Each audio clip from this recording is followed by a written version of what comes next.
मैं कहता हूँ जेब का पक्का एक गुण, लंगोट का पक्का ये और भी आवश्यक है। क्योंकि आजकल क्या हो गया है कि समाज काम करने के लिए जब आप एक दूसरे के परिवार में जाएंगे और अगर आपका चरित्र पूरा खरा नहीं है तो आप तो बहुत बुरी स्थिति पैदा करने वाले, बहुत बुरा हाल होता है। मैंने बहुत लोगों को देखा है, बहुत चीजों में अच्छे हैं, अभ्यासु है, मन में बहुत ईमानदारी भी है, सत्य भी बोलते हैं, लेकिन लंगोट के पक्के नहीं है तो धर धरा के सब गिर जाता है। तो ये तो बहुत ही आवश्यक, चरित्र से खरा होना, लंगोट का पक्का होना, जेब का पक्का होना, फिर लंगोट का पक्का होना। मेरा मानना है कि ये दो गुण तो हर एक में कंपलसरी होने ही चाहिए। अगर ये दो गुण नहीं है तो आप कोई समाज काम नहीं कर सकते। अपने को आप झूठ बोल रहे हैं, दूसरों को भी झूठ बोल रहे हैं। कार्यकर्ता होने के लिए जो सबसे पहली दो प्राथमिक शर्त है उनमें से एक है जेब का पक्का होना, दूसरा लंगोट का पक्का होना, चरित्र से खरा होना। कोई भी उंगली नहीं उठा सके कि इसके मन में कोई खोट है। और मैं आपको एक बात बता देता हूँ कि अगर आपके चरित्र में कहीं भी थोड़ी गड़बड़ी है ना, ढिलाई है, वो तुरंत समझ में आती है। ऐसा नहीं है कि आप उसको छुपा लें। और घर की जो महिलाएं होती है ना, उनको सबसे जल्दी समझ में आती है। ईश्वर ने, भगवान ने स्त्रियों को एक ऐसी शक्ति दी है जो पुरुष के पास नहीं है। वो किसी को देख के बता सकती है कि ये लंपट है कि ईमानदार है, चरित्र में ऊंचा है कि नीचा है। ये ईश्वर ने बड़ी जबरदस्त शक्ति महिलाओं को दी है, पुरुष को नहीं है। पुरुष नहीं बता सकता।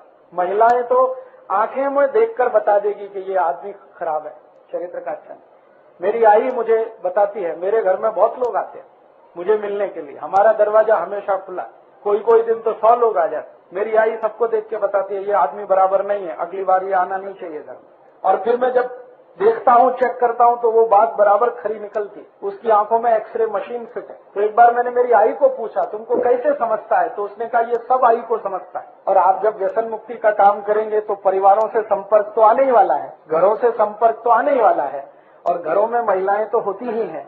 उनकी नजरों से आप बच नहीं सकते। इसलिए अपने मन में कहीं भी थोड़ी भी कहीं कमजोरी है तो पहले उसको ठीक करो, उसके बाद किसी के घर में प्रवेश करो। नहीं तो कल को कोई शिकायत आई तो काम तो एक बाजू में रह जाएगा, जिंदगी आपकी उसी शिकायत को दूर करने में निकल जाएगी। इसलिए हमें दो स्तर पर बहुत पक्का होने की जरूरत है कार्यकर्ताओं को।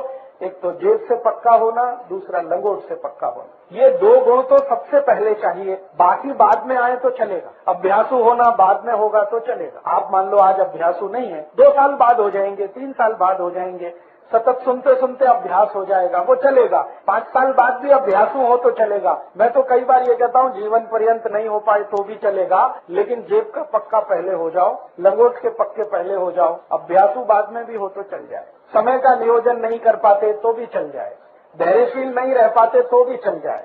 लेकिन ये दो चीजें तो एकदम ऐसी हैं जो तत्काल होनी चाहिए, और उसके लिए आपको थोड़ा अपने स्तर पर काम करने की जरूरत है।